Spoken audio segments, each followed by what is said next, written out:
नमस्कार दोस्तों, कैसे हैं आप दोस्तों। मृत तृष्णा में आपका स्वागत है। दोस्तों, आज भी मैं आपके लिए एक बहुत अच्छी जानकारी लेकर आई हूँ।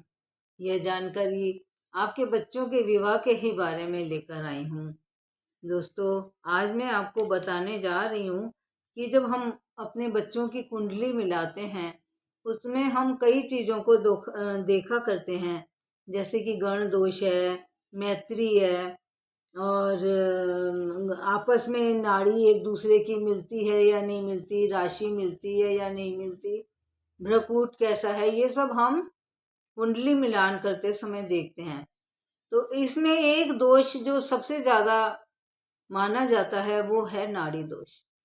तो ये नाड़ी क्या होती है, ये मैं आज आपको बताऊंगी। तो जो नाड़ी होती है वो 3 प्रकार की होती है, जिसमें पहली नाड़ी मध्य नाड़ी होती है, दूसरी नाड़ी अंतः नाड़ी होती है और तीसरी नाड़ी आदि होती है। इस तरह 3 नाड़ियां होती हैं। तो हमारे शरीर ये पित्त कफ पर आधारित होती हैं, हमारे शरीर की जो नाड़ियां होती हैं।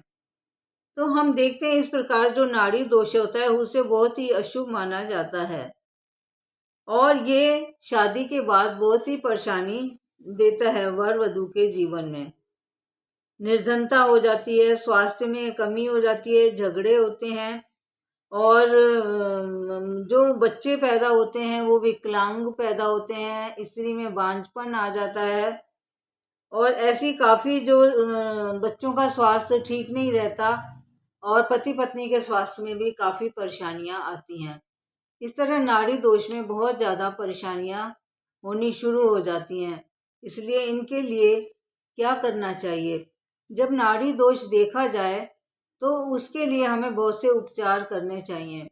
उसके लिए हमें क्या करना चाहिए, महामृत्युंजय का जाप करना चाहिए, किसी विद्वान पंडित से नाड़ी दोष की पूजा करानी चाहिए और स्वर्ण का दान करना चाहिए, अनाज का दान करना चाहिए, गऊ का दान करना चाहिए, कपड़ों का भी दान करना चाहिए। इस तरह काफ़ी ऐसे दान हैं जो आदमी कर सकता है। अपने वजन के बराबर अनाज को भी, जितना वजन हो उसके बराबर अनाज का दान करना चाहिए। इस प्रकार हम देखते हैं कि अगर हम इन चीज़ों का दान करते हैं तो हमारा जो ये नाड़ी दोष होता है उसमें काफ़ी कुछ फर्क आना शुरू हो जाता है। कई नाड़ी दोष ऐसे होते हैं जिनकी काट हो जाती है, जैसे कि हमने देखा गया है लड़का लड़की के अगर नक्षत्र एक ही हैं लेकिन राशि अलग है तो नाड़ी दोष की काट हो जाती है। और कई जगह हमने देखा है दोनों की राशियां एक हैं लेकिन नक्षत्र अलग हैं तो भी नाड़ी दोष की काट हो जाती है। और कहीं कहीं हम देखते हैं राशियां भी भिन्न है, नक्षत्र भी भिन्न है, लेकिन चरण एक ही है तो भी नाड़ी दोष की काट हो जाती है। इस तरह हम देखते हैं कि सबसे ज़्यादा जो नंबर होते हैं वो नाड़ी को ही मिलते हैं। अगर नाड़ियाँ सेम है तो 8 में से 0 मार्क्स मिलते हैं और नाड़ियाँ अगर अलग अलग हैं तो 8 में से 8 नंबर मिलते हैं। तो हम ये देखते हैं कि हमारे जीवन में नाड़ी का कितना महत्व है।